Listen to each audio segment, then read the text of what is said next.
Assalamualaikum warahmatullahi wabarakatuh. Innal hamdalillah hamdan katsiran thayyiban mubarakan fih kama yuhibbu rabbuna wa yarda.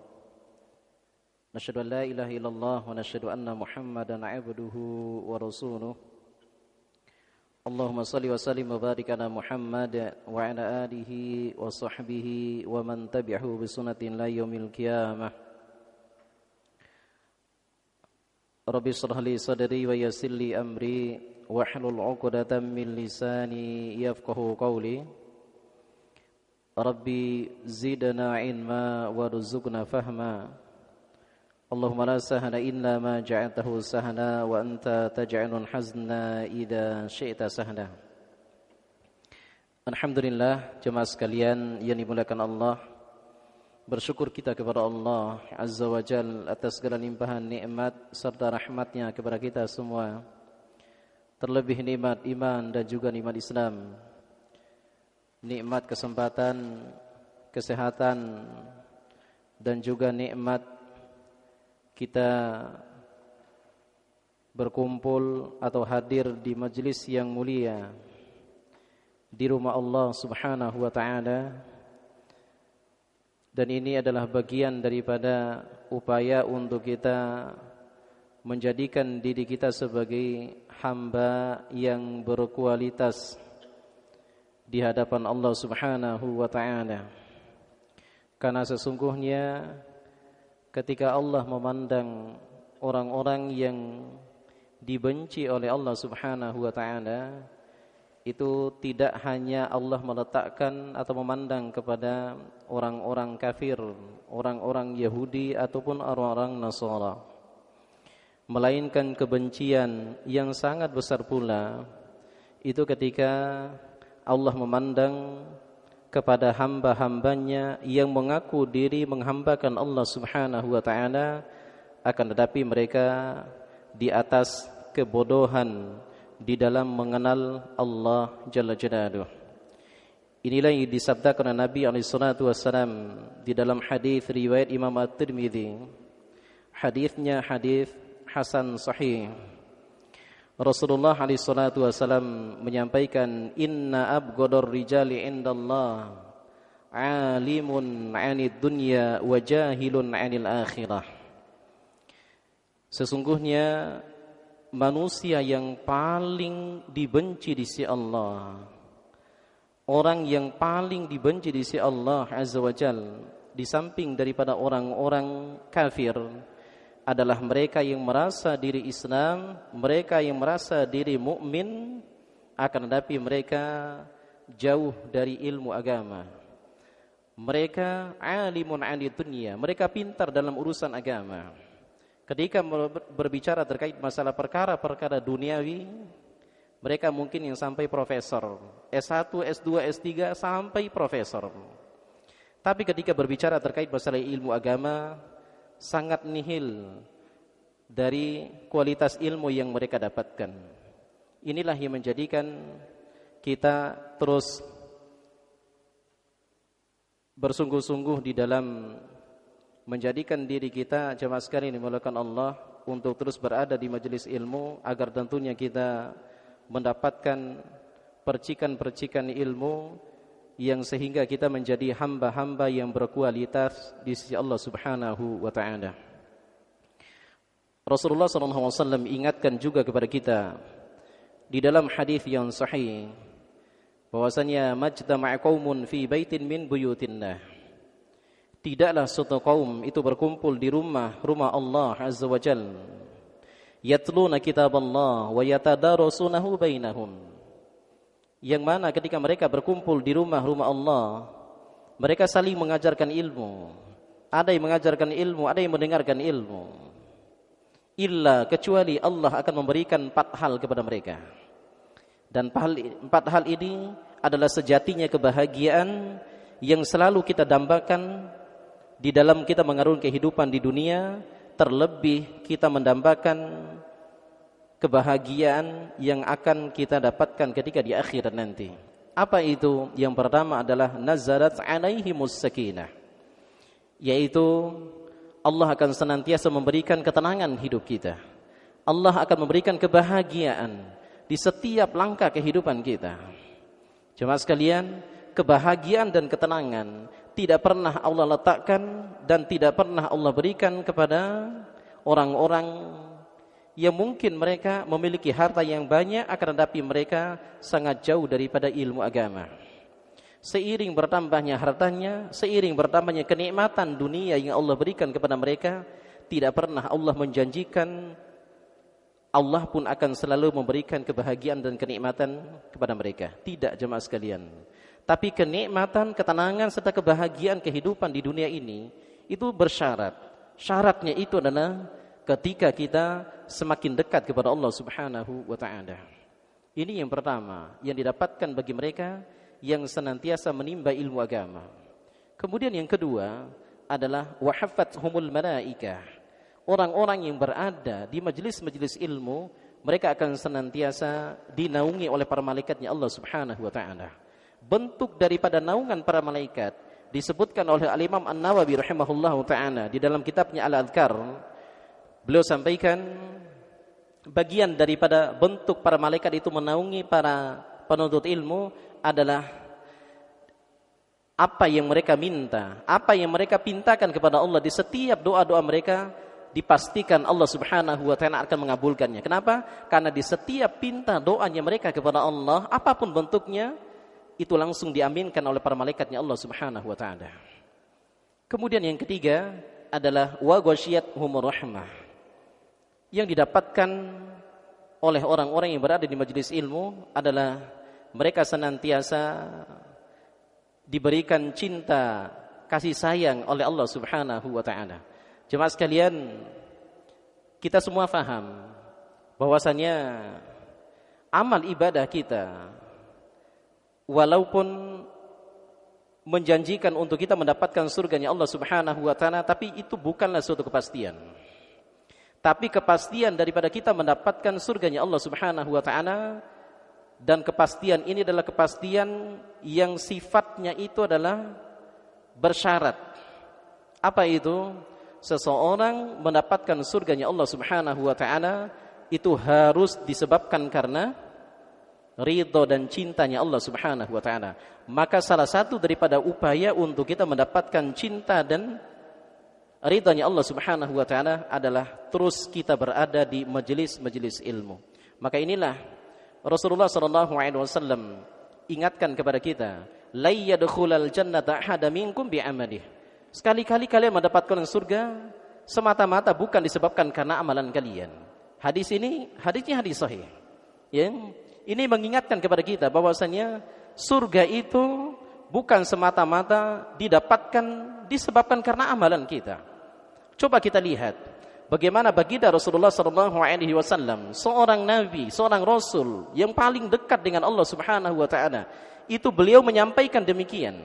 Ketika Rasulullah itu ditanya, ketika beliau menyampaikan hadis ini, beliau ditanya, "Wala anta ya Rasulullah?" Begitu juga dengan engkau ya Rasulullah? "Na'am, wala ana." Begitu juga dengan aku. Aku mendapatkan surga semata-mata bukan disebabkan karena amalanku. Illa, kata Rasulullah, ayyata ghammadani Allah biridati.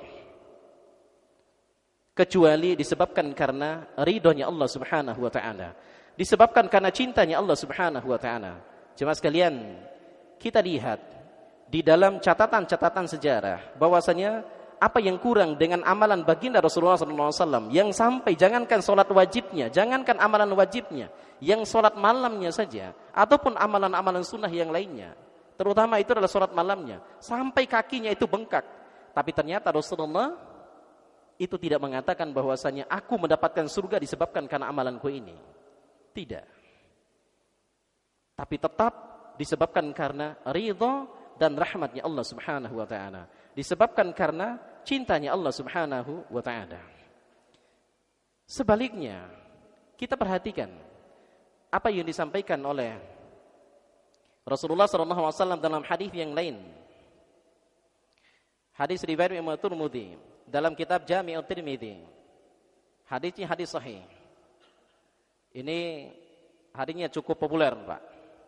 Ya. Rasulullah SAW menyampaikan ketika beliau berkumpul bersama para sahabatnya. Karena kebiasaan daripada Rasulullah bersama para sahabatnya itu adalah beliau berkumpul di setiap pagi seusai sholat subuh. Ya. 3 hari berturut-turut Rasulullah menyampaikan kalimat yang luar biasa. Apa itu? Yatla' fikum rajulun li ahli jannah. Wahai para sahabat, nanti kalian akan mendapati seorang laki-laki yang lewat, yang mana laki-laki itu adalah penghuni surga. Ketika dilihat oleh para sahabat, ternyata betul ada laki-laki yang lewat. Masya Allah. Tapi laki-laki itu tidak ada satupun di antara para sahabat, sekalipun itu adalah sahabat senior, itu yang mengenalinya. Tapi ketahuilah jemaah sekalian, laki-laki itu adalah penghuni surga. Lewat lisan baginda Rasulullah SAW. Kemudian hari yang kedua, Rasulullah pun menyampaikan dengan kalimat yang sama, yatla' fikum rajulun li ahli jannah. Akan lewat di hadapan kalian, di tengah-tengah kalian, itu penghuni surga, laki-laki penghuni surga. Ketika dilihat, betul ada yang lewat. Dan anehnya, laki-laki itu adalah laki-laki yang sama di hari yang kemarin. Kemudian di hari yang ketiganya pun Rasulullah menyampaikan dengan kalimat yang sama juga. Dan laki-laki itu adalah laki-laki yang pertama dan yang kedua. Laki-laki yang di hari pertama, laki-laki yang di hari yang kedua. Jemaah sekalian dimuliakan Allah. Kalau kita melihat bagaimana Allah Subhanahu wa taala menjanjikan surga sampai kepada khulafaur rasyidin, bahkan kepada sahabat yang mulia, yaitu Abu Bakar As-Siddiq radhiyallahu an, ataupun sahabat khulafaur rasyidin yang lainnya, ridwanullahu alaihim ajma'in, Abu Bakar As-Siddiq, Umar bin Khattab, Utsman bin Affan, Ali bin Abi Thalib. Mereka dijanjikan surga itu tidak lebih daripada 2 kali jemaah sekalian. Padahal mereka ini khulafaur rasyidin, Abu Bakar As-Siddiq dan Umar bin Khattab itu adalah mertua, Pak. Mertuanya Rasulullah SAW. Utsman bin Affan dan Ali menantunya Rasulullah SAW. Khulafaur rasyidin, khalifah terbaik setelah baginda Rasulullah SAW. Tapi mereka diberikan jaminan surga lewat lisan baginda Rasulullah SAW itu tidak lebih 2 kali. Tapi laki-laki ini sampai 3 kali, Pak. Kira-kira apa amalan keunggulan dia? Apa yang menonjol di dalam dirinya? Ada salah seorang sahabat yang meminta izin kepada Rasulullah SAW untuk mengintai kira-kira amalan apa yang sebagai keunggulan dia. 3 hari 3 malam sahabat ini minta izin untuk nginap di rumah sahabat yang sebagai penghuni surga ini, calon penghuni surga ini, untuk melihat kira-kira amalan apa yang sebagai amalan keunggulannya. Tidak didapatkan, Pak. Bahkan malamnya dia lewati begitu saja di atas kasurnya. Tidaklah dia bangun, melainkan dia untuk membuang hajatnya. Selesai buang hajatnya, kembali lagi ke kasurnya, kemudian dia tidur. Dan tidaklah dia bangun yang kedua, melainkan untuk menuju masjid untuk mengerjakan sholat subuh. Ya, sekalipun ini saya khawatir, Pak, ketika menyampaikan hadis ini dijadikan sebagai dalil, tuh Ustaz, penghuni surga tapi dia enggak sholat malam. Ya. Tidak demikian jemaah sekalian, ada endingnya nanti. Apa amalannya sehingga menjadikan sahabat ini mendapatkan surga lewat lisan baginda Rasulullah SAW itu sampai 3 kali, Pak. Masya Allah. Ternyata amalan itu adalah amalan yang cukup sederhana. Apa itu? Amalan hatinya. Apa katanya? Tidaklah aku tidur dan aku berharap disebabkan karena amalan inilah sebagaimana yang divonis atau dihukumi oleh Rasulullah bahwa aku itu sebagai penghuni surga. Apa amalan gue itu? Tidaklah aku tidur melainkan pasti aku memaafkan seluruh kesalahan orang lain. Tidak memiliki dendam, tidak memiliki hasad, tidak memiliki iri, dengki, ya, dan lain sebagainya. Tidak ada urusan yang berkaitan dengan menyakiti hati orang lain, menyakiti dirinya terhadap orang lain, disebabkan karena kata-kata orang lain dan lain sebagainya. Dia biarkan begitu saja. Cuma sekalian, ini pun menjadi dalil yang disampaikan oleh Al-Imam Ibnu Katsir di dalam kitabnya Al-Bidayah wan Nihayah, bahwasanya benar-benar benar apa yang disabdakan oleh Nabi SAW tadi, bahwasanya seseorang mendapatkan surga semata-mata bukan disebabkan karena amalannya, tapi atas dasar cinta dan rahmat dari Allah Subhanahu wa taala. Kebalikannya seperti apa? Ada dua hadis yang diletakkan oleh Al-Imam An-Nawawi di dalam kitabnya Riyadhus Shalihin di bab yang kedua, Pak. Babut Taubah. Ya. Yang pertama, ada seorang pembunuh yang membunuh sampai 99 jiwa. Bahkan dia genapkan menjadi 100 jiwa. Tapi dia bertobat kepada Allah Subhanahu wa taala. Jidatnya tidak pernah sampai sujud mengagungkan Allah Subhanahu wa taala di sujudnya. Tidak sempat, Pak. Tangannya tidak sempat untuk meletakkan di di dadanya ataupun di perutnya untuk dia mengerjakan salat. Lututnya pun tidak pernah menyentuh sajadah. Tapi disampaikan oleh Nabi sallallahu alaihi wasallam, fa'alam annahu fil jannah. Dia ini penghuni surga. Dia penghuni surga. Kenapa itu? Biridallah. Karena ridhonya Allah Subhanahu wa taala. Karena rahmat dari Allah Subhanahu wa taala. Sebenarnya masih banyak hadis-hadis yang lainnya, jemaah sekalian dimuliakan Allah, yang menguatkan bahwasanya amalan itu benar-benar bukan menjadi patokan utama bahwasanya seseorang mendapatkan surganya Allah Subhanahu wa taala. Karena juga ada orang yang beramal sebagaimana disebutkan oleh Allah Subhanahu wa taala sendiri, Pak. Di dalam Quran surah Al-Ghasyiyah, amilatun nasibah. Banyak orang yang beramal dengan nasibah. Nasibah itu, Pak, artinya ta'ab, capek, letih, lelah. Artinya dia mengumpulkan amalan sebanyak-banyaknya ketika di dunia. Tapi apa endingnya ketika di akhirat? Tasla al-jannah? Enggak. Tasla narun hamiyah. Akhir daripada kehidupan dia dimasukkan Allah Subhanahu wa taala ke dalam neraka. Padahal kata Allah, amilatun. Dia senantiasa beramal soleh ketika di dunia. Saking banyaknya amal soleh yang dia lakukan itu, Allah langsung gandengkan dengan kalimat nasibah, menunjukkan tidak sekali dua kali, Pak. Istiqomahnya dia di dalam beramal soleh. Tapi tidak menjadikan dia mendapatkan surganya Allah Subhanahu wa taala. Sebaliknya, dia mendapatkan nerakanya Allah Subhanahu wa taala. Yang walaupun hadis ini dalam riwayat Ibunda Aisyah radhiyallahu anha ketika ayat ini ketika disampaikan oleh Rasulullah SAW, dua ayat ini Ibunda Aisyah langsung gemetar. Apa kata Ibunda Aisyah radhiyallahu anha kepada Rasulullah SAW? Anna li hadhil ayah. Ya. Apa yang dimaksud daripada ayat ini ya Rasulullah? Apa kata Rasulullah SAW? Mereka mengumpulkan amalan sebanyak mungkin ketika di dunia, akan tapi dibagi-bagikan ketika di akhirat kepada orang lain. Ya'ti bi salatin, ya'ti bi zakatin.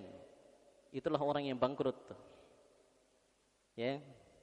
Dia tidak mendapatkan ridho dan rahmat dari Allah Subhanahu wa taala. Nah, jemaah sekalian yang dimuliakan Allah, kembalikan pada tadi. Itulah pentingnya kita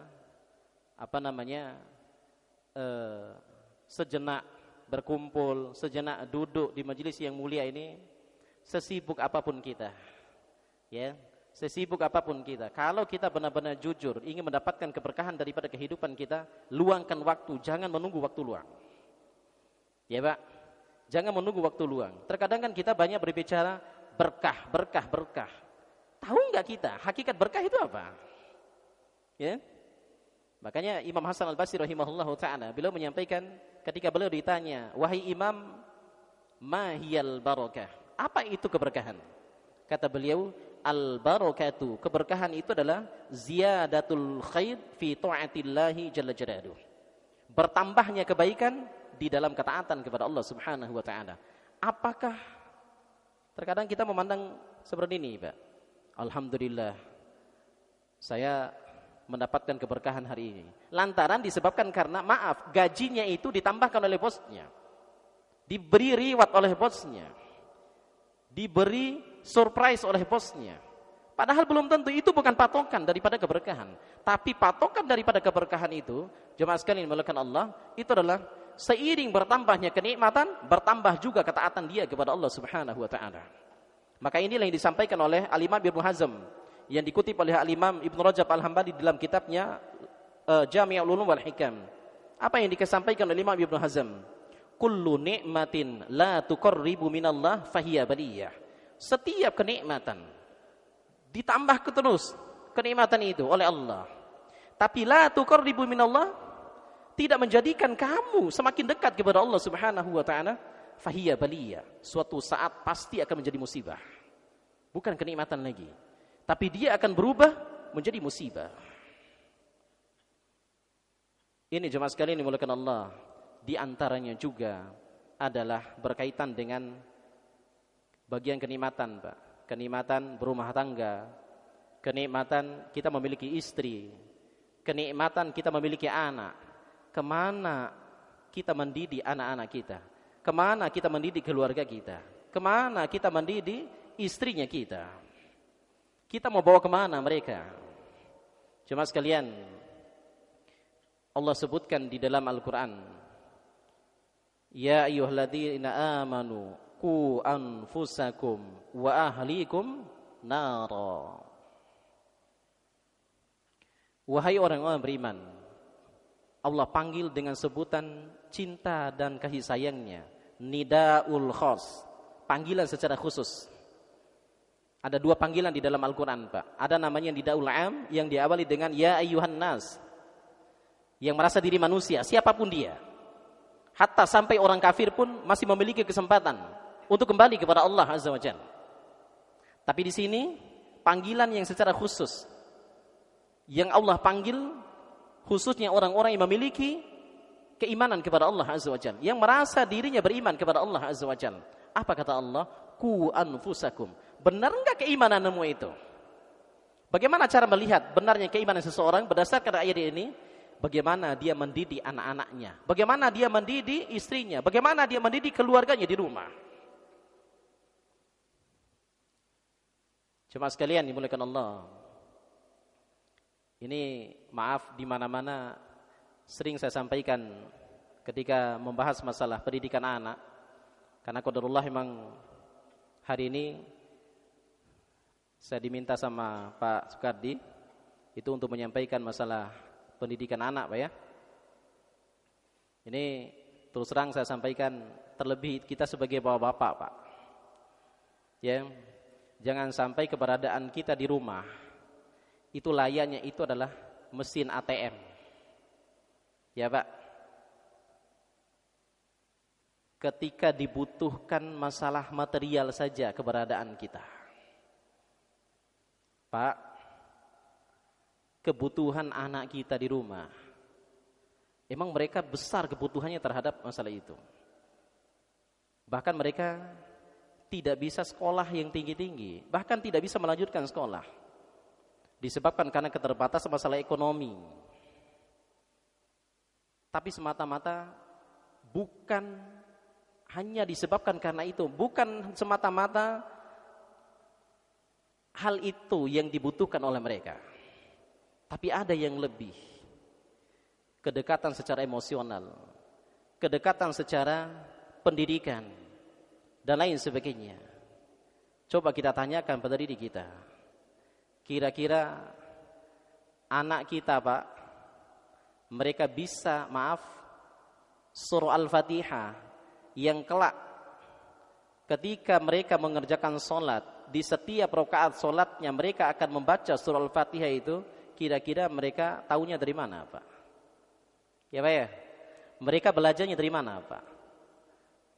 Ya, jangan sampai, Pak, mereka hafal Al-Fatihah itu dari guru-gurunya. Bukan berarti nggak bagus, Pak. Bagus, tapi kita yang rugi, Pak. Kita memiliki produk, tapi justru dimanfaatkan oleh orang. Apa kata Rasulullah SAW? Idza matal insan inqata amaluhu illa bitsalat. Ketika manusia itu meninggal dunia, maka terputuslah seluruh amal solehnya kecuali 3 perkara. Apa di antaranya di situ? waladun salihun yad'ulah. Anak yang soleh yang senantiasa mendoakannya.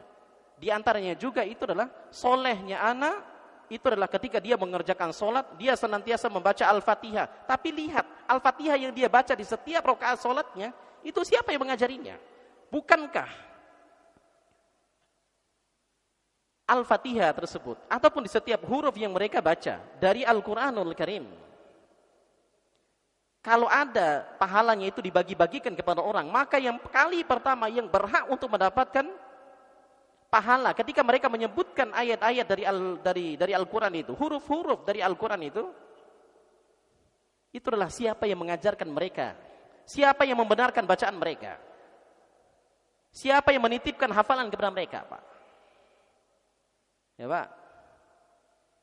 Setidaknya Al-Fatihah, Pak. Ya. Makanya pulang nanti, Pak, coba cek Al-Fatihah anak. Ya. Udah benar belum Al-Fatihahnya, Pak? Ya, kalau mungkin kita memiliki keterbatasan di dalam ngajari mereka untuk membaca Al-Qur'an dengan benar yang lebih gitu ya. Tapi setidaknya itu adalah pastikan Al-Fatihahnya itu kita yang mengajarinya. Nah, jemaah sekalian dimuliakan Allah. Kembalikan pada tema kita berkaitan dengan pendidikan anak. Mengingat daripada pentingnya kita memperhatikan ayat tadi, jemaah sekalian dimuliakan Allah. Ada satu ungkapan yang disampaikan oleh Al-Imam Ibnu Qayyim Al-Jauziyah rahimahullahu taala. Ada di dalam kitab Hadil Arwah ila Biladil Afrah. Dan juga ada di dalam kitabnya Ar-Ruh. Dan juga di dalam kitabnya Zadul Ma'ad. Beliau masukin semua itu ketika membahas berkaitan dengan perjalanan ruh. Dan ini dikuatkan oleh Imam Al-Qurtubi dalam kitabnya At-Tadhkirah. Apa yang disampaikan Imam Ibnu Qayyim Al-Jauziyah rahimahullahu taala? Bahwasanya keluarga itu, Pak, ada 4 tipenya, Pak. Ya, Pak. Dalam perkumpulan keluarga itu ada 4 tipe, Pak. Tipe pertama, ada keluarga yang berkumpul saling mencintai ketika di dunia, tapi mereka dipisahkan oleh Allah ketika di akhirat. Ya, Pak. Kita memiliki anak berkumpul ketika di dunia, Pak. Kita memiliki istri berkumpul ketika di dunia, Pak. Saling mencintai, satu atap, Pak. Bahkan satu bantal. Satu kasur kita bersama keluarga kita ketika di dunia. Tapi justru ketika di akhirat, kata Imam Ibnu Qayyim, mereka tidak memiliki kesempatan sedikit pun untuk dipersatukan oleh Allah Subhanahu wa taala. Ini tidak kita inginkan, jemaah sekalian. Ada tipe keluarga yang kedua, sebaliknya, yaitu mereka yang tidak pernah berkumpul ketika di dunia, tapi masih dalam satu nasab, satu kekeluargaan. Mungkin seorang anak ketika dilahirkan oleh ibunya, ternyata bapaknya sudah meninggal dunia duluan. Lainnya Imam Asy-Syafi'i, Al-Imam Al-Bukhari, ya, Pak, Imam Abu Dawud, ya, bahkan Imam Abu Hanifah rahimahumullahu taala. Mereka ini, para ulama ini, Pak, mereka lahir, mereka tidak mendapatkan sosok bapaknya. Ya. Tapi mereka memiliki kesempatan. Ketika di dunia, kata Imam Ibnu Qayyim, ketika di dunia mereka tidak pernah berkumpul. Akan tapi ketika di akhirat, mereka dipersatukan di dalam ikatan cinta yang sempurna, yaitu di dalam surganya Allah Subhanahu wa taala. Ada yang ketiga, Pak. Ini yang kita berlindung kepada Allah. Ya, di samping daripada yang pertama tadi. Apa yang ketiga? Dan ini rentannya terjadi, mohon maaf. Nanti kita akan sebutkan satu persatu hadis-hadisnya, Pak, yang menguatkan poin yang ketiga ini. Keluarga yang ketiga ini. Siapa mereka? Yaitu mereka berkumpul ketika di dunia, mereka bersatu di dalam ikatan cinta ketika di dunia, harmonis kelihatannya, akan tapi ketika di akhirat mereka saling cakar menyakar antara satu sama yang lainnya. Mereka bermusuh-musuhan antara satu sama yang lainnya. Siapa mereka? Di antaranya dalam riwayat Imam Al-Hakim dalam kitabnya Al-Mustadrak, Hadisnya hadis hasan sahih. Rasulullah SAW menyampaikan, maaf, riwayat Imam At-Tirmidzi, Pak. Rasulullah SAW ingatkan bahwasanya ada orang tua yang tinggal satu langkah lagi masuk ke dalam surganya Allah Subhanahu wa taala. Bagaimana Allah mencintai dia, bagaimana Allah ridha kepada dia disebabkan karena amal ibadah yang luar biasa ketika di dunia. Salatnya dia, puasanya dia, ataupun ibadah-ibadah yang lainnya yang dia kumpulkan ketika di dunia yang menjadikan Allah itu ridha kepadanya. Tinggal satu langkah lagi, Pak, dia masuk ke dalam surga. Akan tapi enggak jadi, disebabkan karena ada suara yang datang dari nerakanya Allah Subhanahu wa taala, yang mana suara itu menyampaikan, ya Rabbi ma radaitu ana finnar wa walidayya fil jannah. Wahai Rabbku, aku enggak ridho atas ketetapanmu, aku enggak mau, aku enggak terima atas ketetapanmu. Engkau memasukkan aku ke dalam neraka, sedangkan engkau memasukkan kedua orang tuaku ke dalam surga. Engkau maha tahu, engkau maha melihat. Ketika di dunia aku masuk ke dalam neraka sekarang, ketika di dunia itu disebabkan karena kemaksiatanku, itu betul. Tapi bukankah engkau maha melihat ya Rabb? Kata anak ini di dalam neraka, Pak. Bukankah engkau maha melihat ya Rabb? Aku bermaksiat ketika di dunia yang menjadikan sekarang aku masuk ke dalam neraka, itu disebabkan karena orang tuaku tidak pernah peduli bagaimana pendidikanku, bagaimana bacaan Al-Quranku, bagaimana sholatku. Ketika adzan dikumandangkan, betul bapakku itu langsung bergegas pergi ke masjid, tapi membiarkan aku tidur. Tidak pernah bertanya bagaimana keadaan agamaku, bagaimana sholatku. Cuma sekalian, ini tentunya menjadi teguran buat kita. Jangan langsung, maaf, dengan istiqomahnya kita di dalam beribadah, menghambakan diri kita kepada Allah Subhanahu wa taala, menjadikan kita bangga. Langsung serta-merta, betul kita husnudzon kepada Allah, yang dengan ini kita mendapatkan cita dan kasih sayang Allah, yang dengan itu juga Allah memberikan surga kepada kita. Tapi mohon maaf, di satu sisi ada kewajiban yang belum kita penuhi. Apa itu? Bagaimana caranya kita masuk ke dalam surga dengan bergandengan tangan dengan keluarga kita? Lewat pendidikan-pendidikan. Berat emang, Pak. Ya. Makanya jangan sampai kita melahirkan anak, Pak. Jangan sampai kita memiliki anak, tapi justru ketika di akhirat anak itu menjadi musuh yang nyata buat kita, yang menjadikan kita terhalang untuk mendapatkan surganya Allah Subhanahu wa taala. Ada yang keempat, keluarga yang keempat adalah mereka yang ketika di dunia saling cinta mencintai, saling sayang menyayangi, bersatu ketika di dunia, harmonis. Dan keharmonisan ini pun itu berlanjut ketika di akhirat dimasukkan oleh Allah ke dalam surganya Allah Subhanahu wa taala. Ibunya, bapaknya dan anaknya tersebut. Ini yang kita inginkan jemaah sekalian. Itulah yang dimaksud daripada doa Rabbana hablana min azwajina wa dzurriyyatina qurrata a'yun waj'alna lil muttaqina imama. Jemaah sekalian yang dimuliakan Allah Subhanahu wa taala. Singkatnya lebih kurang tinggal 10 menit, Pak, sebelum adzan. Di dalam kita mendidik anak, kita harus paham di dalam Al-Qur'an itu, Pak, anak itu disebutkan oleh Allah ada 4 tipenya. Ya, Pak. Sekali lagi, ada 4 tipe anak di dalam Al-Qur'an, Pak. Ini jadikan sebagai cerminan, Pak. Bukan saya yang berbicara, Pak. Bukan saya yang yang mengada-ngada. Bukan Rasulullah juga lebih-lebih, tapi Allah sendiri. Ini sebagai cerminan buat kita. Anak yang Allah hadirkan buat kita hari ini masuk pada poin yang keberapa? Di antara 4 poin ini, 4 tipe ini, Pak.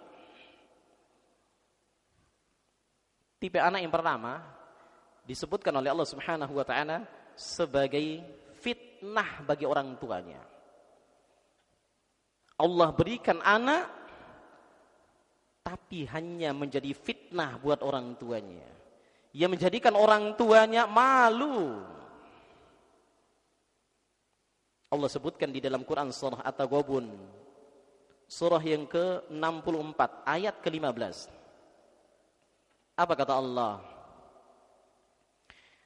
A'udzu billahi as-sami'il 'alim minasy syaithanir rajim. Innama amwalukum wa auladukum fitnah wallahu 'indahu ajrun 'adzim.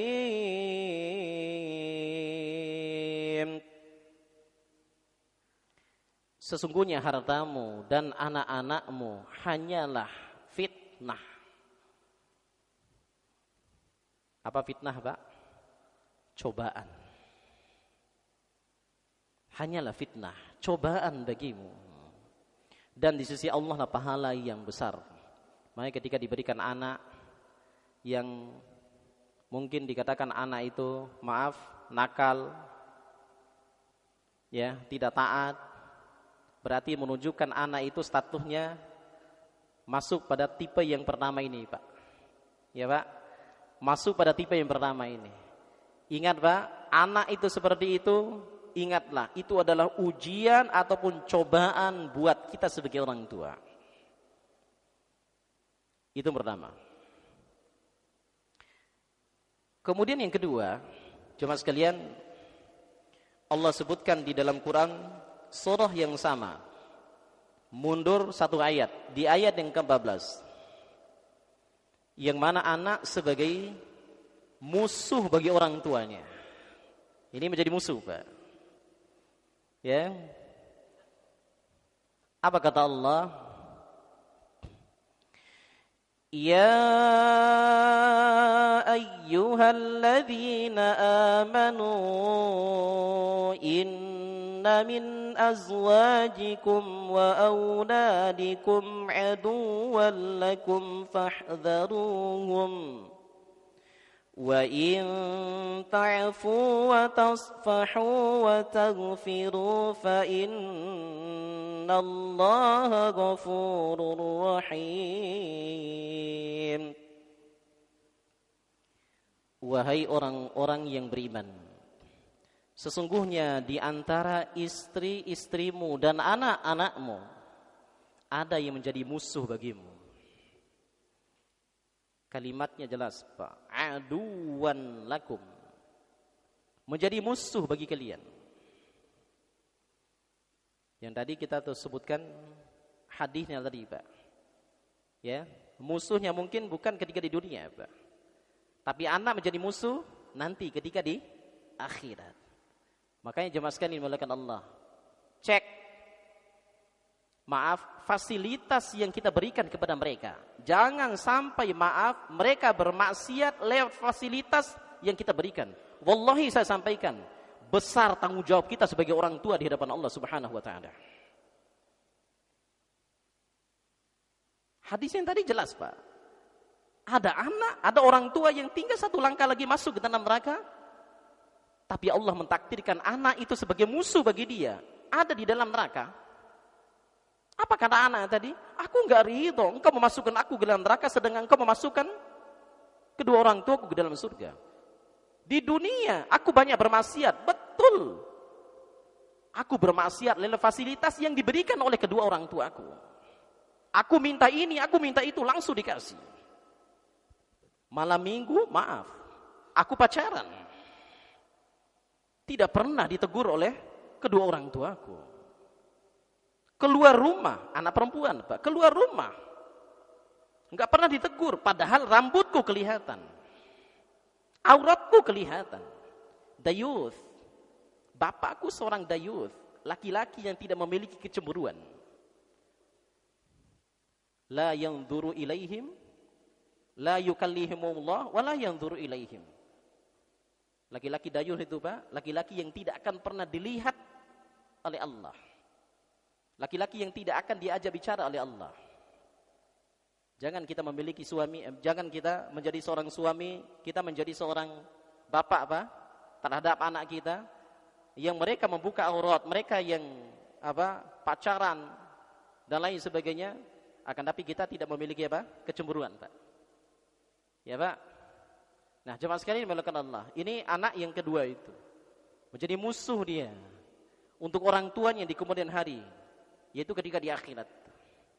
Kemudian yang ketiga disebutkan oleh Allah Subhanahu wa taala, anak hanya sebagai perhiasan dunia semata. Ya, Pak.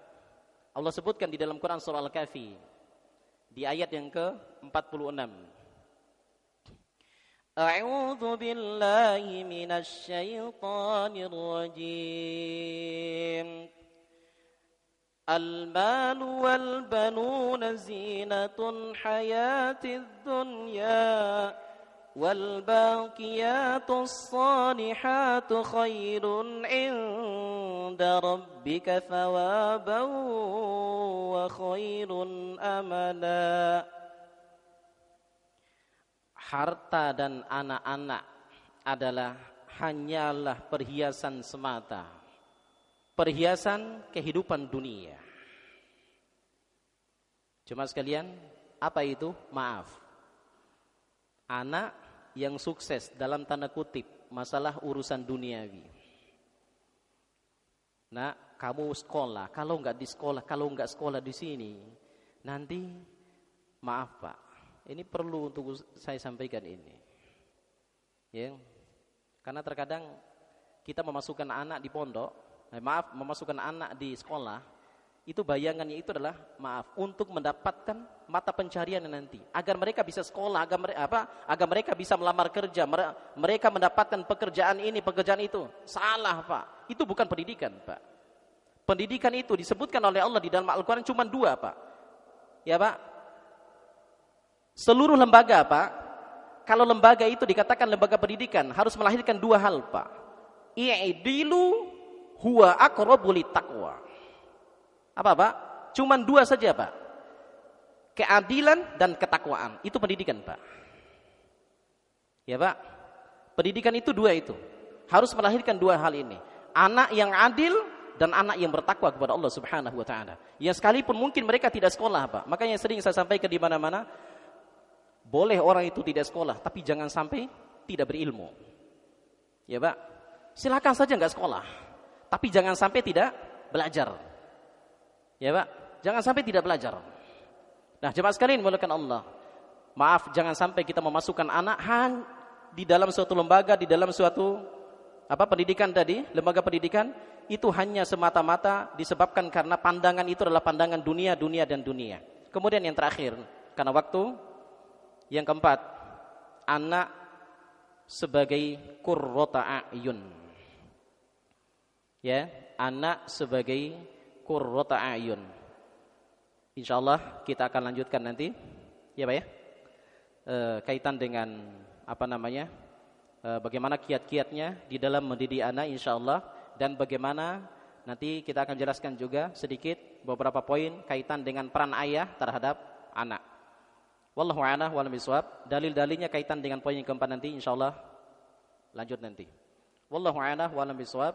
Subhanakallah bihamdik, asyhadu an la ilaha illa anta, astaghfiruka wa atubu ilaik. Assalamualaikum warahmatullahi wabarakatuh. Assalamualaikum warahmatullahi wabarakatuh. Innal hamdalillah hamdan katsiran thayyiban mubarakan fihi mubarakan alaihi kama yuhibbu rabbuna wa yarda. Asyhadu an la ilaha illallah wa asyhadu anna Muhammadan abduhu wa rasuluh. Allahumma salli wa sallim wa barik ala Muhammad wa ala alihi wa ashabihi wa man tabi'ahu bi sunnatin la yaumil qiyamah wa ba'd. Jemaah sekalian dimuliakan Allah, insyaallah kita akan melanjutkan kurang lebih 15 sampai 20 menit sebelum sesi tanya jawab. Kita selesaikan materi kita kaitan dengan pendidikan anak atau mendambakan generasi soleh dan sonihah. Kita lanjut pada tipe anak yang disebutkan oleh Allah Subhanahu wa taala di dalam Al-Qur'an.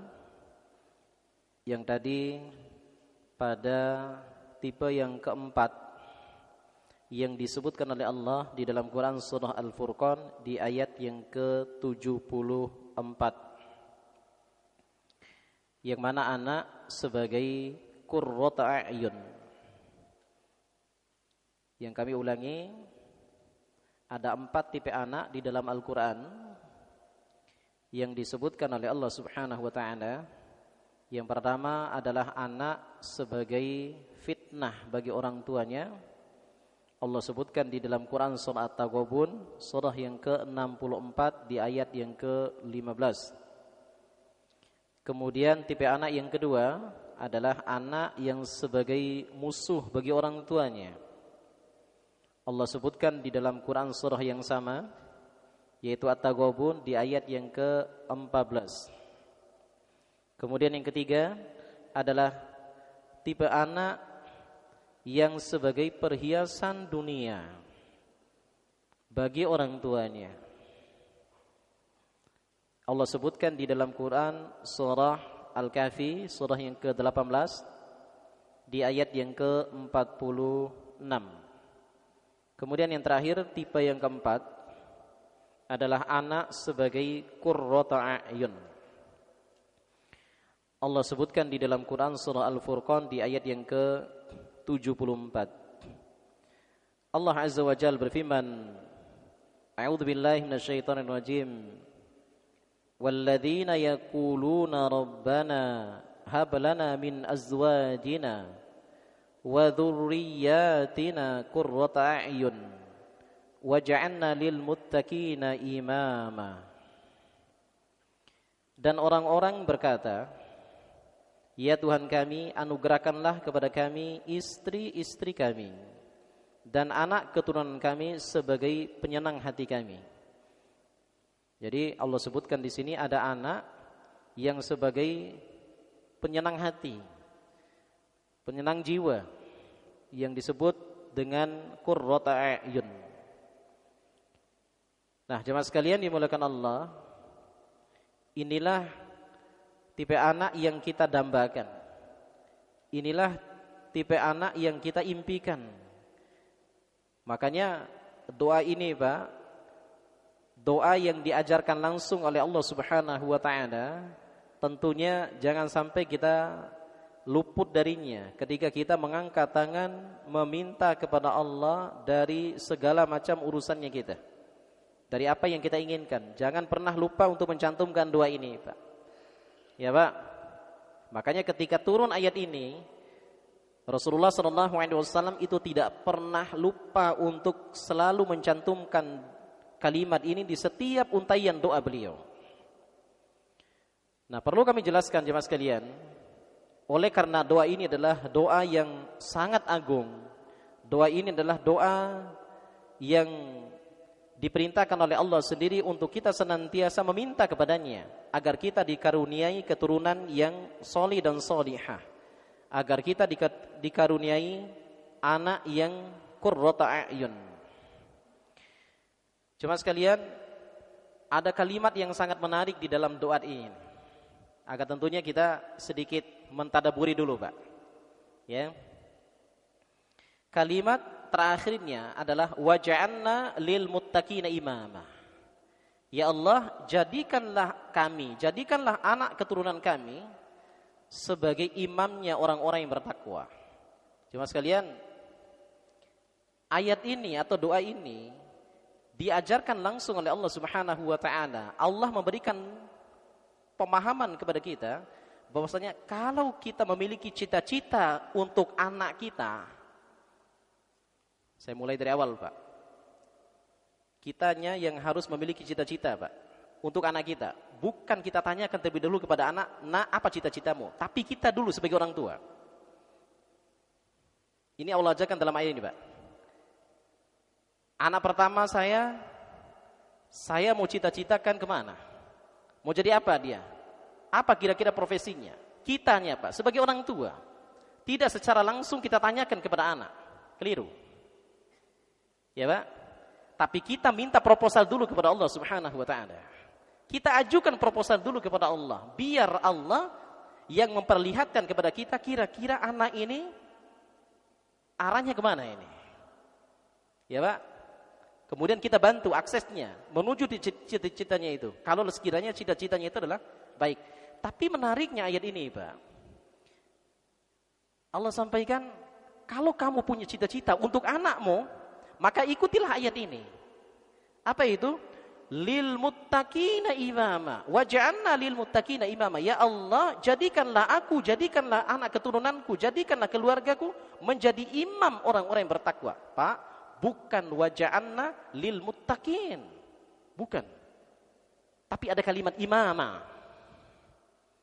Ya Allah, jadikanlah aku, keturunanku, keluargaku, anakku, istriku menjadi orang-orang yang bertakwa. Enggak, Pak. Apakah orang-orang yang bertakwa tidak baik? Baik, tapi kurang, kata Allah.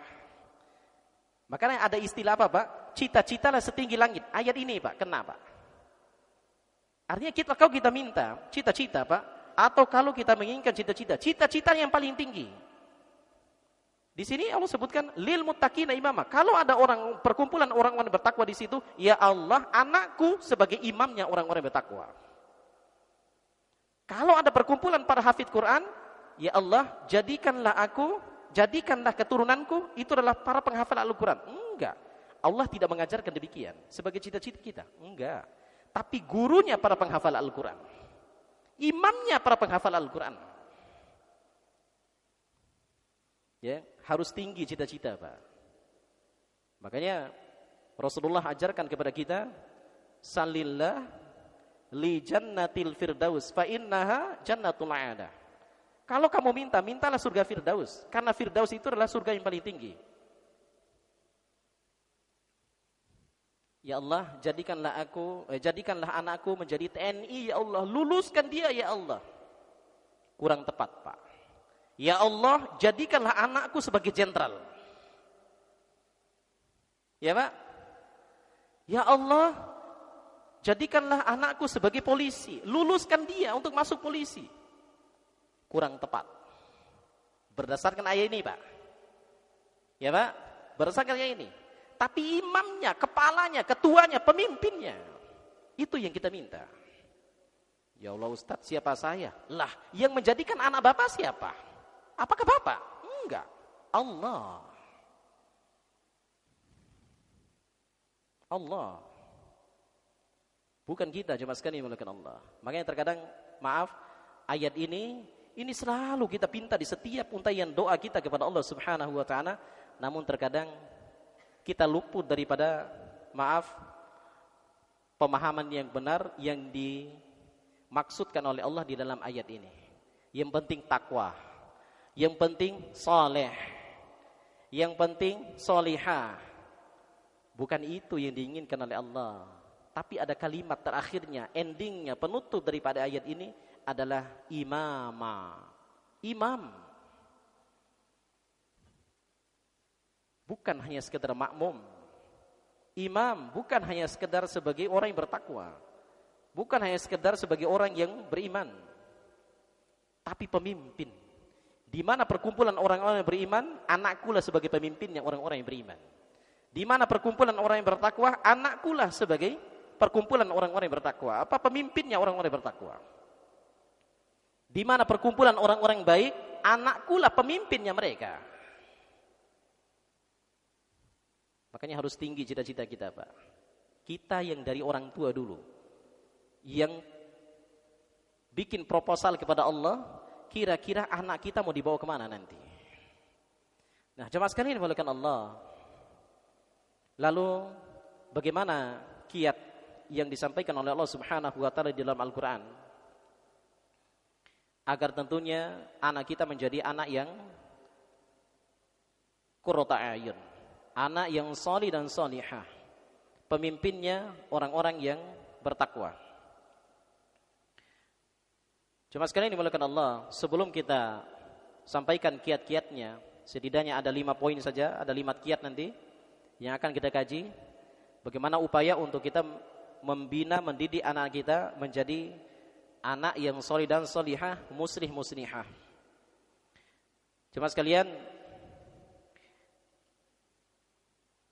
harus kita mengetahui terlebih dahulu, ini sebagai motivasi buat kita, keutamaan daripada orang tua yang memiliki anak yang benar, anak yang soleh solihah, anak yang muslim muslihah. Jemaah sekalian, kenapa saya tambahkan kalimat muslim muslihah setelah solih dan solihah? Ini bagian daripada makna kalimat lil muttaqina imama tadi. Ya Pak, terkadang kan kita hanya meminta, ya Allah jadikan anakku menjadi anak yang soleh. Enggak Pak, tapi muslih. Ya Pak, muslih. Kalau soleh itu Pak, dia baik untuk dirinya sendiri saja. Ya Pak, dia tidak memiliki potensi untuk memperbaiki orang lain. Itu namanya soleh Pak. Tadi orang tua, apa yang kurang dengan solehnya disebutkan oleh Allah, oleh Rasulullah SAW tadi. Tinggal satu langkah lagi dia masuk ke dalam surga. Itu atas kesolehannya Pak. Tapi karena orang tua ini orang tua yang tidak muslih, yang tidak bisa membuat perbaikan pada keluarganya, bukan muslih, tapi hanya soleh, yang menjadikan dia ditarik oleh Allah masuk ke dalam neraka. Soleh, iya soleh, tapi bukan orang tua yang muslih. Maka yang kita minta kepada Allah, anak yang soleh dan solehah, muslih muslihah. Ya, makanya saya kasih nama anak saya Pak, yang salah satu nama anak saya itu Muslih Aizul Mujahid. Ya, yang memiliki potensi untuk merubah, ya, memberikan kebaikan buat orang lain. Aizul, di atas cahaya, ya, izzah, kemuliaan. Mujahid, yang senantiasa berjihad, bersungguh-sungguh. Nah, jemaah sekalian, apa kira-kira keutamaan daripada orang tua yang memiliki anak yang soleh solihah, muslim muslihah? Disebutkan oleh Allah Subhanahu wa taala di dalam Quran surah Al-Isra di ayat ke-23, orang tua secara singkatnya, orang tua yang memiliki anak yang soleh dan solihah, muslim muslihah, itu akan mendapatkan jelas perlakuan baik di dunia dari anaknya. Pak, maaf, jangan salahkan anak ketika hari ini anak kita tidak berbakti kepada kita. Jangan langsung salahkan anak, tapi tanyakan, kira-kira pola pendidikan apa yang saya terapkan kepada anak saya sehingga saya belum menjadi orang tua yang sukses. Anak ini kok belum taat kepada saya, anak ini tidak berbakti kepada saya. Terkadang kita langsung menyalahkan anak. Bisa saja Pak, anak tersebut itu menjadi korban disebabkan karena kelalaian kita sebagai orang tua di dalam pendidikan mereka. Jemaah sekalian dimuliakan Allah. Allah sampaikan di dalam Quran surah Al-Isra di ayat yang ke-23, wa qada rabbuka alla ta'budu illa iyyah wa bil walidaini ihsana. Dan Tuhanmu telah memerintahkan supaya kamu jangan menyembah selain Allah, dan hendaklah kamu berbuat baik kepada kedua orang tuamu. Jemaah sekalian, apa maksudnya ayat ini? Para ulama menempatkan ayat ini sebagai dalil bahwasanya orang tua yang memiliki anak yang solih dan solihah, musli dan muslihah, itu akan mendapatkan perlakuan baik dari anaknya, perlakuan baik di dunia dari anaknya. Lalu bagaimana caranya? Berdasarkan ayat ini dijelaskan oleh para ulama. Al-Imam Ibnu Rajab Al-Hambali dalam kitabnya Lataiful Ma'arif, beliau menyampaikan bahwasanya, jemaah sekalian, kalau hari ini kita sebagai orang tua dan di waktu yang sama juga kita masih memiliki orang tua Pak, kita sebagai orang tua buat anak kita, dan kita pun masih memiliki orang tua, masih hidup sampai sekarang, maka baktilah kita kepada kedua orang tua kita selama mereka masih hidup. Kenapa? Karena dengan baktinya kita kepada kedua orang tua kita, itulah menjadikan anak kita pun pasti akan dijadikan Allah sebagai anak yang berbakti kepada kita. Makanya di dalam Islam itu tidak ada yang namanya penyakit keturunan Pak. Gak ada Pak, dalam Islam itu gak ada namanya penyakit keturunan Pak. Betul saya sampaikan. Saya pernah ngisi, sering ada kajian tetap di beberapa rumah sakit Pak. Rumah sakit Persahabatan Cipinang ada di sini Pak ya, dekat sini kan. Kemudian rumah sakit Harum sampai rumah sakit rumah sakit Islam Muhammadiyah Pondokopi. Ya saya sering ngobrol itu sama dokter spesialis di situ. Ya, saya tanya beberapa penyakit-penyakit yang dikatakan sebagai penyakit keturunan. Terkadang mereka juga bingung. Ya, kok bisa gitu kan? Nah, emang dalam Islam itu tidak ada namanya penyakit keturunan, itu tidak ada, Pak. Tapi Islam mengenal penyakit keturunan itu cuma satu, Pak. Apa itu? Al-uquq, yaitu durhaka kepada kedua orang tua. Apa maksudnya, Pak? Kalau kita hari ini mendapat di anak kita, Pak, maaf, durhaka kepada kita, bisa saja itu adalah bagian daripada al-jaza'u min jinsil amal. Balasan daripada dulu kita pernah durhaka kepada kedua orang tua kita. Maka anak yang Allah hadirkan di hadapan kita, itu semata-mata bukan kesalahan mereka ketika mereka tidak berbakti pada kita, tapi itu Allah hadirkan sebagai korban disebabkan karena kita yang tidak bisa berbuat baik kepada kedua orang tua kita dulu ketika mereka masih hidup. Jemaah sekalian, Allah tidak akan pernah mewafatkan kita sebelum Allah membalas semua perlakuan kita kepada kedua orang tua kita dulu. Allah balas di dunia dulu, Pak, dengan cara Allah hadirkan anak kita. Jemaah sekalian dimuliakan Allah. Itu pentingnya, Pak, di umur-umur Bapak, maaf, di umur-umur yang sudah mulai menua, terkadang lupa kebaikan yang luar biasa. Kebaikan apa itu? Dengan seiring berjalannya waktu, dengan adanya anak-anak sudah mulai besar, lebih-lebih punya cucu, lupa mendoakan kedua orang tua. Dia lupa, sekalipun sudah tua, disebabkan karena dia sudah tua, dia lupa bahwasanya dia walaupun sudah tua, dia tetap sebagai anak buat orang tuanya. Ya Pak ya? Terkadang lupa untuk mendoakan mereka. Ustadz, saya ini sudah umur 60 tahun, 70 tahun. Lah, emang Bapak tidak ada yang melahirkan di dunia ini? Pak, hari ini umur kita 60, 70 tahun misal, kemudian kita lupa untuk mendoakan kedua orang tua kita. Wallahi, Pak, di umur yang sama anak kita nanti kelak di kemudian hari, umur 60, 70, bahkan mungkin dari umur 30 tahun, mereka sudah lupa mendoakan kita, Pak. Walaupun kita di akhirat, walaupun maaf kita di alam kubur, kita nunggu kira-kira apa amalan yang terus mengalir buat saya. Waladun solih yad'ulah. Anak yang soleh yang selalu mendoakannya, ternyata tidak ada. Lah kenapa? Karena anakmu telah dijadikan Allah Subhanahu wa taala sebagai balasan disebabkan karena bagaimana buruknya perbuatanmu kepada kedua orang tuamu dulu. Kamu lupa kepada kedua orang tuamu, maka hari ini pun Allah buat anakmu itu lupa kepadamu. Makanya jangan lupa, Pak, setidaknya dengan doa Rabbighfirli wali walidayya warhamhuma kama rabbayani shaghira, jangan lupakan, Pak. Jangan hanya mengarah kepada doa itu adalah untuk anak. Enggak, Pak. Orang tua dulu. Orang tua kita, Pak, masih menunggu mereka. Di detik hari ini juga, Pak, mereka menunggu, Pak. Ya. Makanya misalnya orang tua bapak kita sudah meninggal, Pak. Bapak kita yang sudah meninggal, doa secara khusus, Allahumma fir li abi warhamhu wa'afihi wa'fu anhu. Ya. Allahumma askinhu fi raudatin min riyadil jannah. Ya Allah, jadikanlah bapakku di alam kuburnya itu mendapatkan hamparan surga dari taman-taman surga. Kenikmatan. Insya Allah langsung nyampe, Pak. Ya. Apa kata Rasulullah sallallahu alaihi wasallam dalam hadis riwayat Imam Muslim?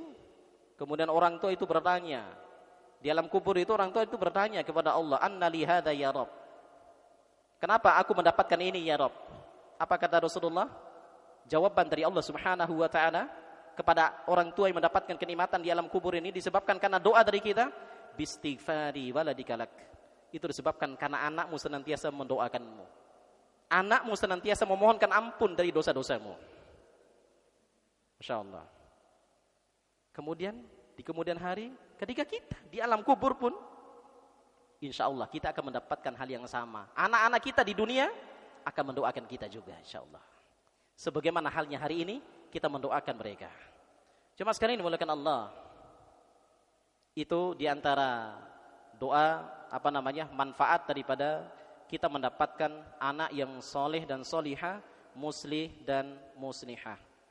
Kemudian 5 poin secara singkat untuk kita bisa mendapatkan anak yang soleh dan solihah, muslih, muslihah. Jemaah sekalian, mohon maaf, saya ingatkan kepada kita. Saya pun sebagai bapak, Pak. Dari anak-anak saya, kita semua sebagai bapak di sini, yang kita memiliki anak, Pak, jangan sampai melupakan sepenuhnya pendidikan itu di punggung kita sebagai seorang bapak. Makanya Allah sebutkan di dalam Al-Qur'an itu, Pak, antara anak dengan ibunya, Pak, itu hanya 2 ayat di dalam Al-Qur'an, Pak. Ya, Pak, hubungan anak dengan ibunya, maaf, Pak, itu hanya 2 ayat di dalam Al-Qur'an. Tapi hubungan anak dengan bapak itu 14 ayat di dalam Al-Qur'an, Pak. Ya, Pak, berarti itu menunjukkan sangat berpengaruh, besarnya pengaruh daripada pendidikan anak itu adalah letaknya itu bukan kepada ibunya, Pak. Maaf, tapi kepada bapaknya. Ustadz, lalu bagaimana dengan Madrasatul Ula? Ya, ibu itu adalah sebagai madrasah pertama. Betul, Pak. Ibu sebagai madrasah pertama, tapi kita sebagai bapak itu adalah kepala sekolahnya. Ya, Pak. Kita sebagai kepala sekolahnya, Pak. Ya. Nah, jemaah sekalian dimuliakan Allah. Di antara ayatnya sampai Allah bersumpah, Pak. Wa walidin wa ma walada. Langsung Allah gandengkan anak dengan ayahnya. Allah buat sumpah, demi wa walide wa ma walad. Demi bapak, demi ayah dan anaknya. Apa maksud ini di sini? Saking eratnya, saking kuatnya hubungan bapak dengan anaknya, Pak. Jemaah sekalian dimuliakan Allah. Maaf, hari ini anak kita, Pak, yang mungkin sudah besar, apalagi mungkin masih kecil, lebih-lebih. Kita tanyakan kepada diri kita hari ini. Maaf, terlepas daripada mereka itu laki atau perempuan, kapan terakhir kalinya kita memeluk mereka, Pak? Kapan terakhir kalinya kita mencium jidatnya mereka, Pak? Betul benar, Pak. Lah Ustadz, gimana? Anak saya kan perempuan. Lah Pak, apa kaitannya dengan anak perempuan? Pak, gak ada yang membatasi di situ, jemaah sekalian dimuliakan Allah. Coba kita lihat, Pak. Banyak dalil di dalam Al-Qur'an, di dalam kitab-kitab tarbiyah itu, Pak. Rasulullah SAW sukses di dalam mendidik Ibunda Fatimah radhiyallahu anha sebagai anak kesayangan daripada Rasulullah SAW. Itu tidak banyak cerita, Pak, Rasulullah kepada Ibunda Fatimah, enggak ada. Tidak banyak beliau itu memberikan nasihat, Pak, enggak ada, Pak. Tapi apa yang dilakukan? Yang diceritakan di dalam banyak hadis dalam kitab-kitab tarbiyah itu, Pak, apa disebutkan? Setiap kali Ibunda Fatimah itu mengunjungi bapaknya Rasulullah SAW, entah itu ketika gadisnya masih dalam satu rumah bersama Rasulullah SAW, ketika berjumpa, ataupun ketika beliau menikah sekalipun, Ibunda Fatimah, Pak, memiliki suami, memiliki kedua anak, Hasan dan Husain, berkunjung silaturahim di rumah bapaknya Muhammad bin Abdullah SAW. Apa yang dilakukan oleh Rasulullah SAW sebagai bapak di situ, Pak? Duduk, nak. Enggak. Ayo makan dulu, nak. Langsung ke dapur, nak. Enggak, Pak. Apa yang dilakukan? Ada dalam kitab Al-Adabul Mufrad, Pak. Al-Imam Al-Bukhari menempatkan secara khusus hadis ini, Pak. Langsung disambut kedatangannya, kemudian dipeluk, dicium keningnya, Pak. Itu di buku, di kitab-kitab tarbiyah itu, Pak. Hadis itu hadis pertama dicantumkan itu, Pak. Antara kaitan dengan anak dengan hubungan anak dengan bapak, Pak. Akhirnya ini kan alasannya, ya dia kan anak perempuan. Lah ini anak perempuan, Pak. Rasulullah. Ya. Ini anak perempuan, Pak. Anak laki-laki pun demikian. Diusap punggungnya, Pak. Anak laki-laki itu diusap punggungnya. Kenapa? Karena di situ adalah nilai leadershipnya dia dalam ilmu tarbiyah, Pak. Ya, membangun hormon apa mungkin itu, ya, sebagai nilai leadershipnya dia, jiwa kepemimpinannya, sering-sering diusap punggungnya, Pak, ketika dipeluk, diusap punggungnya. Ya, bisikan, nak, bapak sayang sama kamu, nak. Bapak bangga sama kamu, nak. Insyaallah. Itu kepada anak laki-laki, Pak. Kepada anak perempuan, ketika dipeluk, bisikan di telinganya, nak, bapak nyaman sama kamu, nak. Nak, bapak cinta kamu karena Allah. Bisikan di telinganya, Pak. Itulah yang menjadikan anak, maaf, tidak akan, wallahi saya sampaikan, Pak, susah untuk dia mencari ketenangan di luar rumahnya, Pak. Kenyamanan di luar rumahnya, Pak. 99%, Pak, anak itu jatuh ke dalam kemaksiatan berkaitan dengan pacaran. Lebih-lebih khususnya itu adalah perempuan, Pak. Maaf, itu disebabkan karena mereka itu kurang mendapatkan kenyamanan dari seorang bapak di rumah, Pak. Kurang. Bukan gak ada, Pak, tapi kurang. Lebih-lebih gak ada. Ya. Nah, itu sering-sering dipeluk, Pak. Dan bisikan tadi. Kemudian yang kedua, terus doakan mereka. Doakan, Pak. Sebagaimana doa-doa yang diajarkan oleh Allah Subhanahu wa taala di dalam Al-Qur'an, banyak ayat tadi. Di antaranya Rabbana hablana min azwajina tadi. Kemudian Rabbana hablana ya minas solihin, ya. Rabbighfirli wa liwalidayya warhamhuma kama rabbayani shaghira. Doa kepada kedua orang tua pun akan sampai kepada anak juga. Ya, cepat sekali melakukan Allah. Kemudian yang ketiga, itu adalah kitanya yang harus dari sekarang evaluasi diri. Mungkin hari ini dari apa yang kami sampaikan ini, jemaah sekalian kepada Allah, Ustadz, saya sudah terlalu jauh di dalam mendidikan anak, sudah terlalu jauh, Ustadz. Lupa dan keluar dari rel. Gimana caranya? Pak, tidak ada namanya kata terlambat. Ada poin yang ketiga. Apa itu? Dekati Allah, Pak. Kita sebagai orang tua. Ya, Pak. Dekati Allah Azza wa Jalla. Apa kata Imam Ibnu Qayyim al-Jauziyah rahimahullahu taala? Beliau mengutip 3 perkataan daripada ulama salaf dulu. Ketika mereka saling bertemu, mereka selalu mengingatkan 3 perkataan ini, Pak. Di antaranya saya kutip satu saja. Apa itu? Man aslaha ma bainahu wa bainallah aslahallah ma bainahu wa bainan nas. Barang siapa yang selalu memperbaiki hubungan dia dengan Allah, kita sebagai orang tua, Pak, perbaiki hubungan kita dengan Allah, Allah akan memperbaiki hubungan anak kita dengan Allah.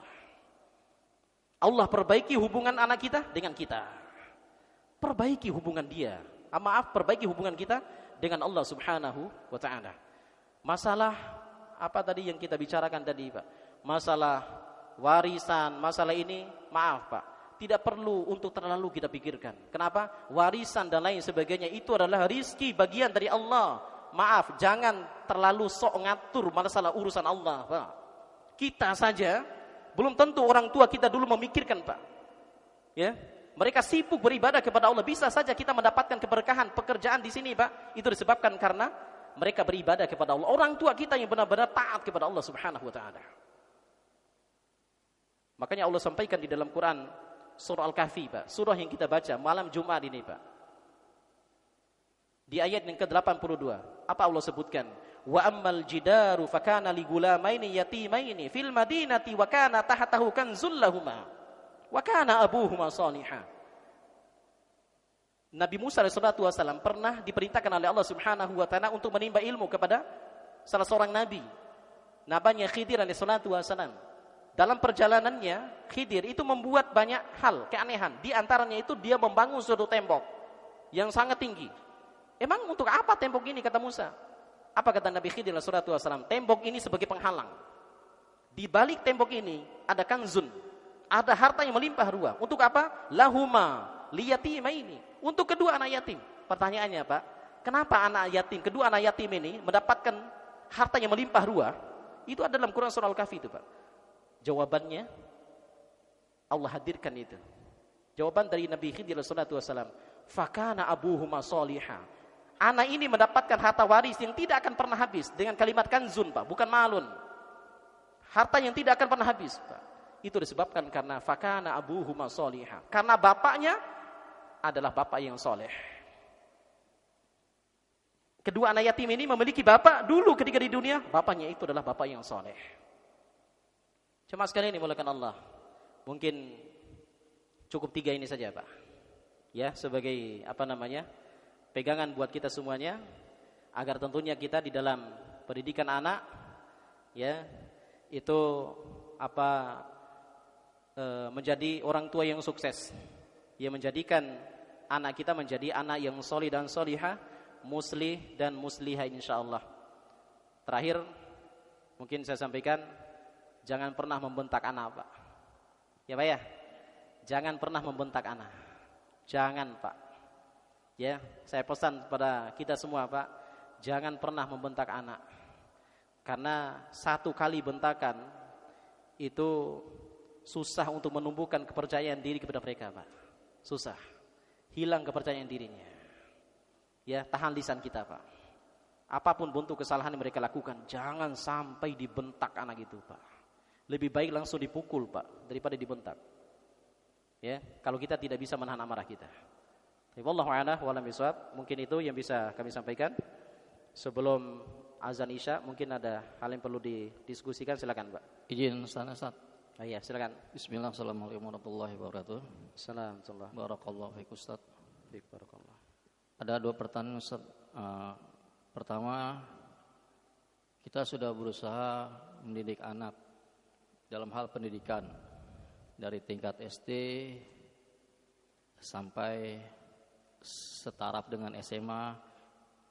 Kita sekolahkan di sekolahan Islami, artinya tidak disekolahkan negeri, katakan seperti itu. Dari SD, SDT, kemudian masuk pesantren sampai tingkat SMA. Lanjut setelah lulus SMA, kita berusaha mengarahkan anak tersebut ke jenjang tetap diarahkan ke jurusan agama, Ustaz. Tentunya agama yang sahih untuk tingkat kuliah seperti itu. Tetapi qadar Allah, anak memilih jalan sendiri, Ustaz. Mungkin dikarenakan satu kredibilitas faknya dia di bidang tertentu, hobinya di bidang tertentu, sehingga anak tersebut mengambil keputusan atas inisiatif sendiri, Ustaz. Apakah nanti bila mana suatu saat sedikit menyimpang dari ajaran Islam itu, orang tua terkena dosanya dikarenakan orang tua memberikan kebebasan yang artinya sebelumnya setelah mengarahkan, tapi karena kemauan anaknya beda, sehingga sebagai orang tua ya sudahlah, daripada kita paksa yang nantinya nggak akan berlanjut seperti itu. Itu yang pertama, Ustaz. Kemudian yang kedua, dari kita juga mempunyai seorang anaknya, dari tingkat SD sudah kita didik secara Islami sampai dewasa menjelang kuliah. Mau tidak mau kita harus memfasilitasi anak kita itu dengan satu bentuk gadget, yang mana kita tahu sendirilah gadget itu ada manfaat dan mudaratnya. Nah, sebelum kita memberikan gadget tersebut, saya sebagai abinya sudah memberikan artinya warning.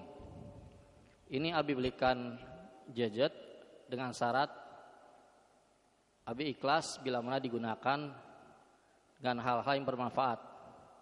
Bila mana digunakan untuk sesuatu yang bermaksiat kepada Allah, abi berlepas diri dari hal tersebut. Apakah sikap anak sebagai seorang ayah itu masih kurang tepat atau bagaimana, Ustaz? Tolong penjelasannya, Ustaz. Syukran. Baik. Wallahu a'lam bishawab.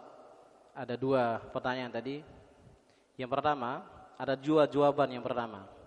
Jawab dari pertanyaan pertama. Yang walaupun jawaban yang kedua juga dari pertanyaan pertama ini sebagai jawaban juga dari pertanyaan yang kedua.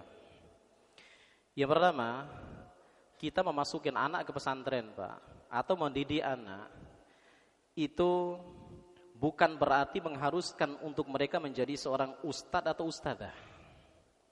Profesinya nanti menjadi seorang guru agama misalnya.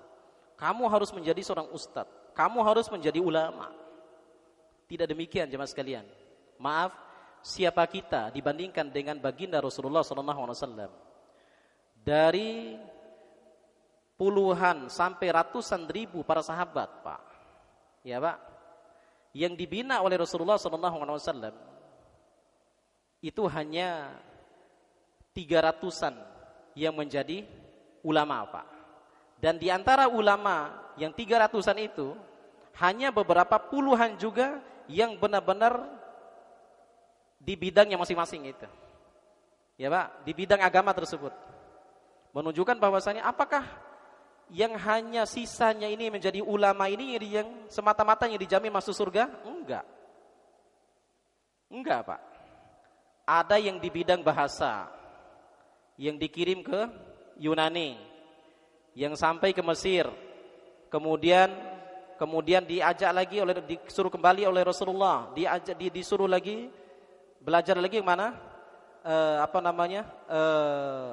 Yaman. Ya. Nah, tidak semuanya itu adalah mereka berdakwah, enggak. Ada yang di bidang perdagangan. Ya. Ada yang di bidang perdagangan, Pak. Siapa itu? Yaitu Abdurrahman bin Auf. Sahabat Abdurrahman bin Auf, apakah beliau itu adalah ulama? Bukan, Pak. Ya, Pak. Sahabat Abdurrahman bin Auf, Pak, itu bukan ulama, Pak. Tapi beliau adalah seorang saudagar, tajir. Ya. Nah, jemaah sekalian, yang sampai-sampai perdagangan beliau itu mencapai pada kekayaannya itu 70, kalau diuangkan sekarang, Pak, 72.000 triliun, Pak. Kalau diuangkan sekarang, lebih kurang demikian. Kalau sahabat Utsman bin Affan, memang beliau seorang khalifah sekaligus sebagai ulama, tapi beliau juga sebagai seorang tajir. Ya, pedagang. Ya, lebih kurang 5.000 triliun kekayaan beliau, Pak. Hari ini yang paling kaya siapa, Pak? Insyaallah enggak sampai 1.000, Pak. Enggak sampai 1.000 triliun kekayaan orang hari ini. Orang yang paling kaya. Nah, itu yang pertama, Pak. Jemaah sekalian, tidak mesti anak kita masukkan ke pesantren, kita masukkan sebagai penghafal Al-Quran, bahkan nanti dia harus menjadi seorang imam dan lain sebagainya. Enggak mesti. Tapi gimana caranya? Apapun profesinya dia, tapi dia tidak lupa bahwa dirinya itu adalah sebagai hamba Allah Subhanahu wa ta'ala. Ya, Pak. Tidak mudah terjerumus ke dalam kemaksiatan, tidak mudah terjerumus ke dalam kesyirikan kepada Allah Subhanahu wa ta'ala. Bahkan sering saya sampaikan di luar, dengan dia berdakwah sekalipun itu tidak harus sebagai seorang ustaz dan ustadzah. Ada yang tidak memiliki potensi untuk menjadi seorang ustaz dan ustadzah. Ya, sekalipun dia itu sebagai anak pesantren, hasil didikan pesantren. Kan tidak semuanya, Pak, alumni pesantren semuanya menjadi ustaz dan ustadzah. Tapi jangan sampai tidak menjadi seorang dai. Ya, bagaimana caranya? Seorang dai itu, Pak, beda dengan seorang ustaz dan ustadzah. Kalau ustaz dan ustadzah emang dia harus mumpuni ilmunya. Tapi kalau dai itu adalah dengan hartanya dia bisa berdakwah dengan hartanya. Dengan tanda tangannya dia sebagai seorang pejabat, dengan tanda tangannya dia berdakwah, memudahkan urusan kaum muslimin. Nah, ini yang pertama. Kemudian yang kedua, bagaimana tanggung jawab kita di hadapan Allah Subhanahu wa ta'ala? Kalau hal ini, Pak, misal kita sudah berusaha untuk mendidik mereka. Bahkan dari pertanyaan yang kedua juga tadi. Sudah berusaha kita. Ya, sekemampuan kita memasukkan ke dalam pesantren, bahkan kita ikut nimbrung juga di dalam membina dan mendidik mereka misal. Tapi endingnya nanti tidak sesuai dengan ekspektasi kita sebagai orang tua. Apakah kita akan dimintai pertanggungjawaban di hadapan Allah Subhanahu wa ta'ala? Maka jawabannya, Pak, kalau iya, maka maaf. Yang kali pertama yang akan dimintai pertanggungjawaban dan maaf dimasukkan Allah Subhanahu wa ta'ala ke dalam neraka itu adalah Nabi Nuh alaihi salatu wasallam. Tapi kan tidak. Ya, Pak, ya. Nabi Nuh alaihi salatu wasallam itu berusaha untuk mendidik, membina, mengkader anaknya, tapi dia menyimpang dari jalan bapaknya. Ya, Pak, ya. Maka itu tanamkan nilai ketawakalan kepada Allah. Ini urusanmu ya Allah. Hamba berusaha untuk mendidik mereka, apapun seperti apapun endingnya, itu adalah bagianmu ya Allah. Gitu, Pak, ya. Wallahu a'lam wa a'lam bishawab. Mungkin kita cukupkan karena sudah waktu. Ya, itu tadi. Itu jawabannya pun dari saya sampaikan tadi, dari jawaban yang kedua juga tadi. Ya. Terlepas daripada mereka memakai gadget dan lain sebagainya sebagai fasilitas kita dari kita sebagai orang tua. Nah, itu di luar daripada pantauan kita, pengetahuan kita serahkan semuanya kepada Allah insyaallah. Khair. Wallahu a'lam wa a'lam bishawab. Kita tutup dengan doa kafaratul majlis. Subhanakallahumma bihamdik, asyhadu an la ilaha illa anta, astaghfiruka wa atubu ilaik. Aqulu qouli hadza astaghfirullah li wa lakum. Astaghfirukum katsiran. Saya mohon maaf yang sebesar-besarnya jika ada kata-kata yang menyinggung perasaan antum semuanya atau kata-kata yang tidak enak didengar. Saya mohon maaf dan beristighfar kepada Allah Subhanahu wa taala. Astaghfirullah wa atubu ilaik. Assalamualaikum warahmatullahi wabarakatuh.